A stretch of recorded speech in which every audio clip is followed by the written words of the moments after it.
Todo o empenho para combater as imperfeições morais deve ser colocado a serviço do equilíbrio, da harmonia emocional e psíquica.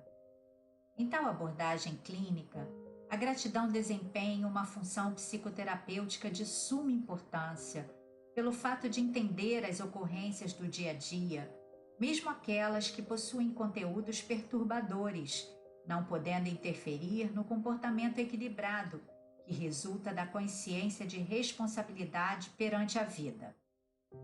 O amadurecimento psicológico desperta a consciência para sua realidade transcendental, superando os impositivos imediatos dos instintos e ampliando as percepções em torno dos valores existenciais.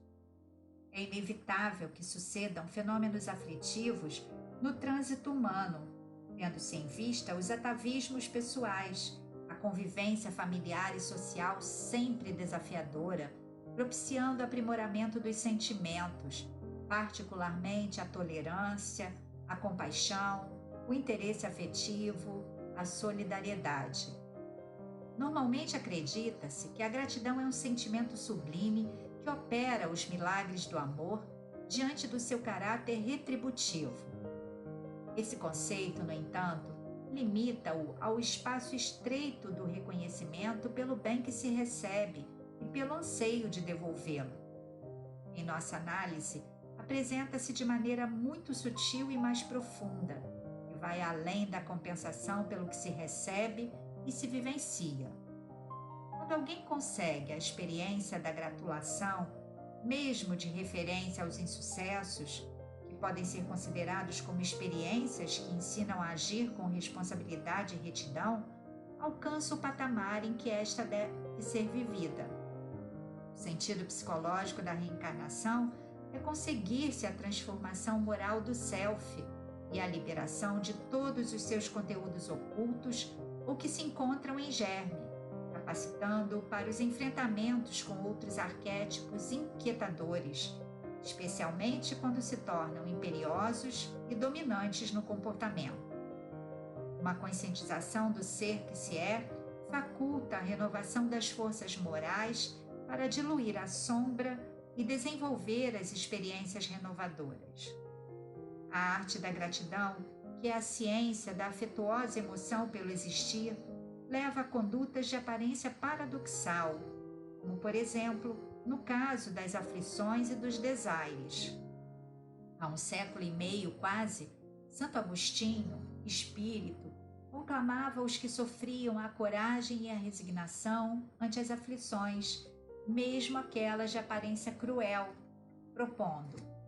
as provas rudes, ouvi-me bem, são quase sempre indício de um fim de sofrimento e de um aperfeiçoamento do espírito, quando aceitas com o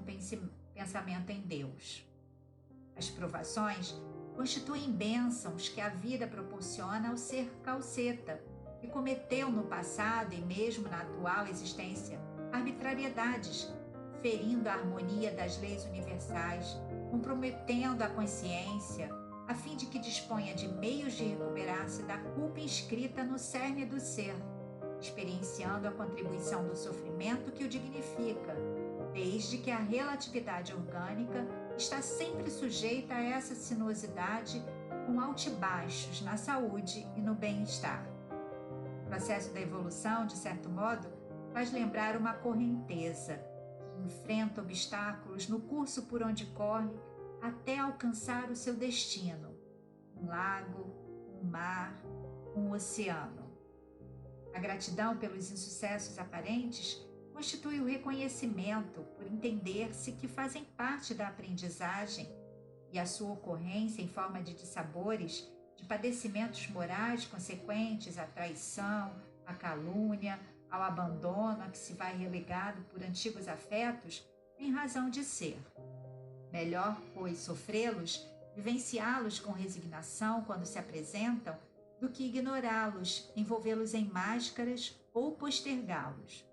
Numa visão superficial, poder-se-á crer tratar-se de uma patologia pelo sofrimento em lamentável transtorno masoquista.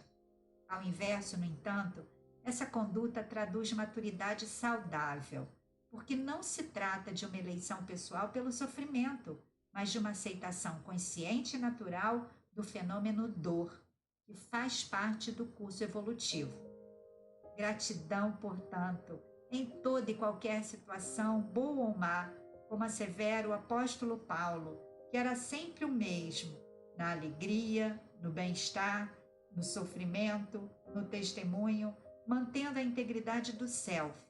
em razão da consciência do dever nobremente cumprido, considerando as dificuldades e os sofrimentos como fenômenos naturais no seu processo de integração com o Cristo.